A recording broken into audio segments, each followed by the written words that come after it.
They met on the worst day of Zulf's life. There in the Hanging Gardens, he aimed to throw it all away.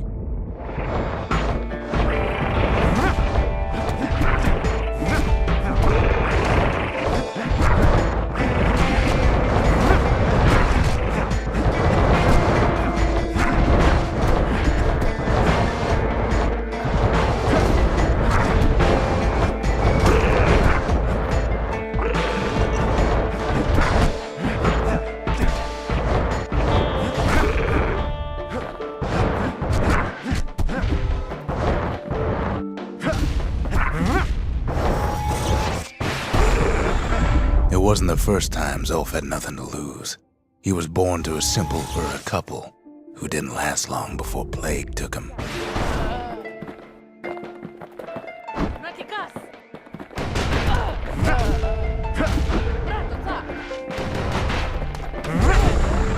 He grew up hungry in the tunnels of the Tassel terminals, so he took to stealing from a Ceylonian missionary living there.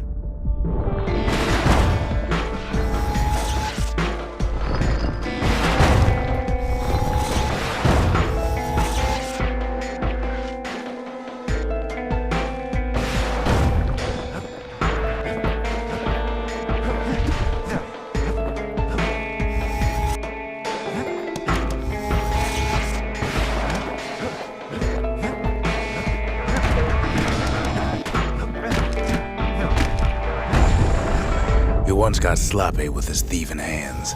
The missionary caught him, but didn't rat him out. Instead, he offered to take him in.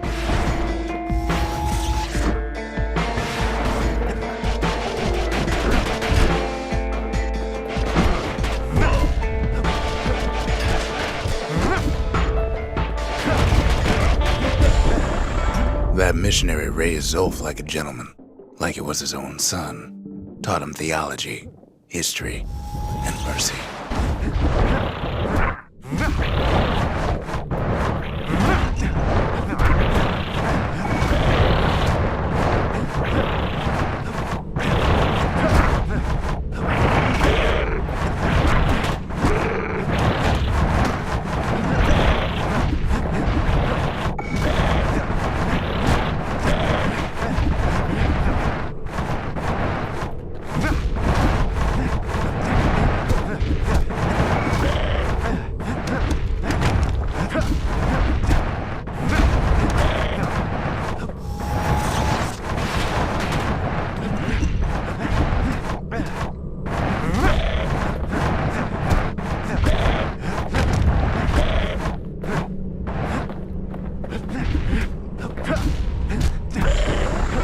When the missionary passed away, Zulf promised to continue his work to bring about a lasting peace between the Ura and Ceylandia.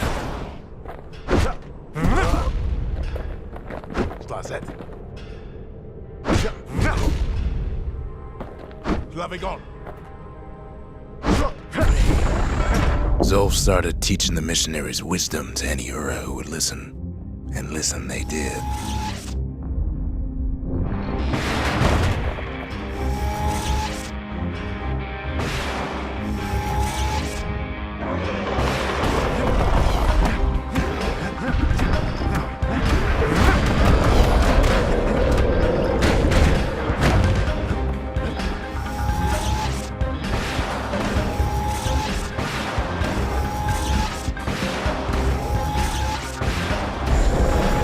He advocated tolerance and argued that the Ura should atone for the war.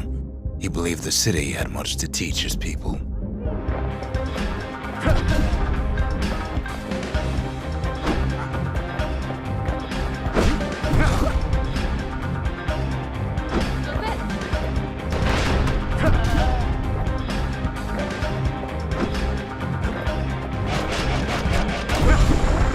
However, Zulf felt he could only do so much in the Tassel terminals.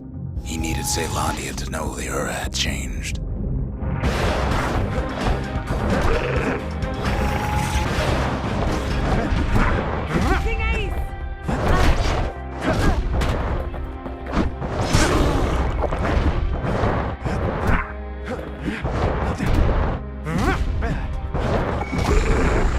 He He decided to do what the missionary did many years before. He left the city of his youth to brave a savage land.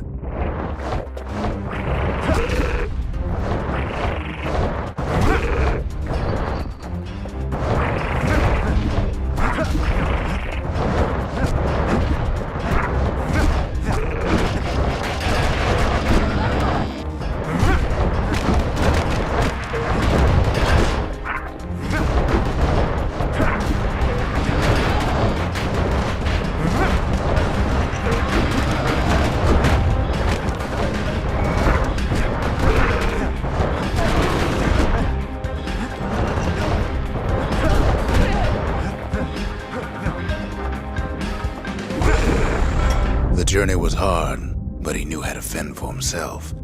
And then at last, Zolf saw the rippling walls on the horizon.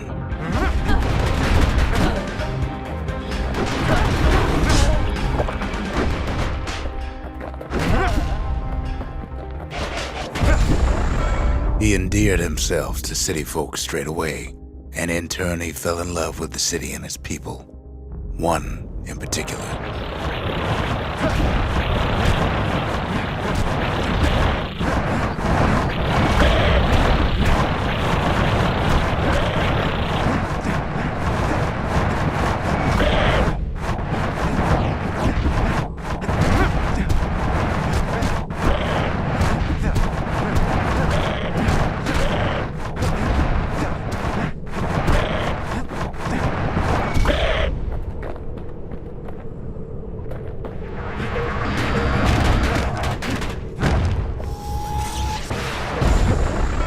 This young lady was fascinated by the Ura, but she never met anyone like Zolf.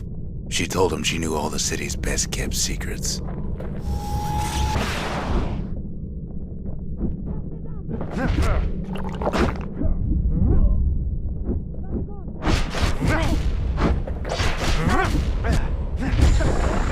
The Hanging Gardens was their favorite spot. It was there that Zolf clasped her hands and proposed in proper Ceylandian style.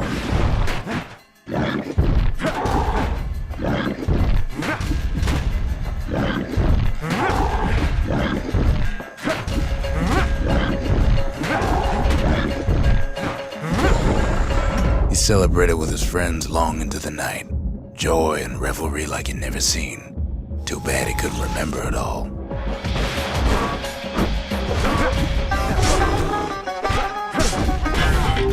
It's all right.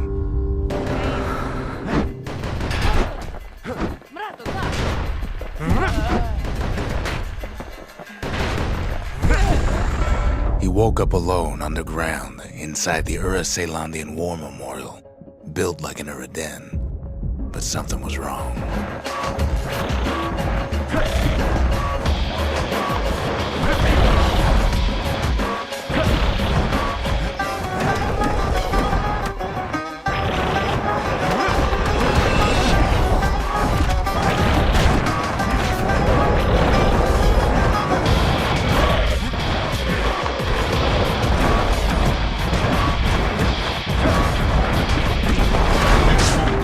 Don't worry about it.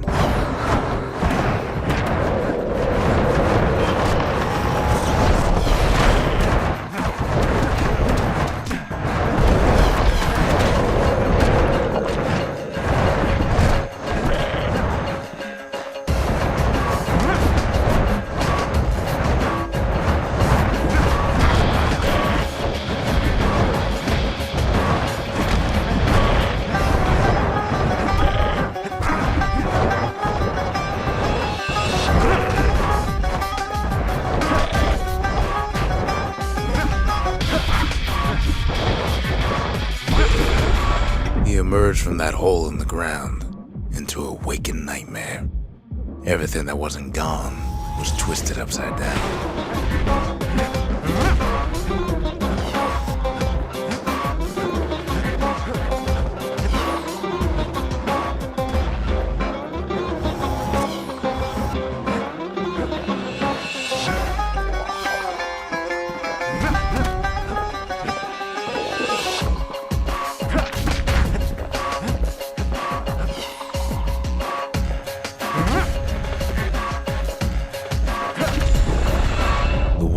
frozen, air thick with ash. What few faces he saw on the street stared back at him with gray and vacant eyes.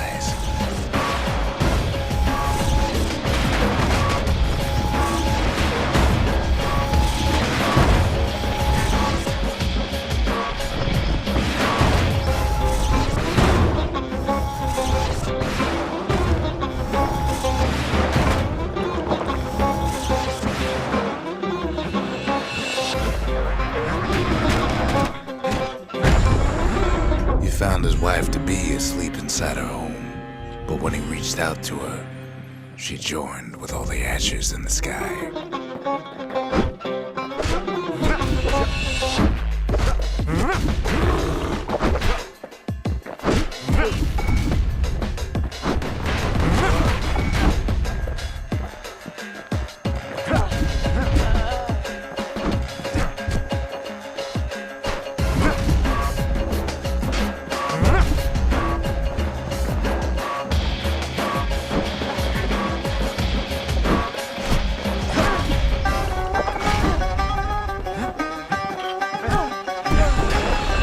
So Zolf returned to where he proposed in the Hanging Gardens, and there he stood, as if the gods would answer him.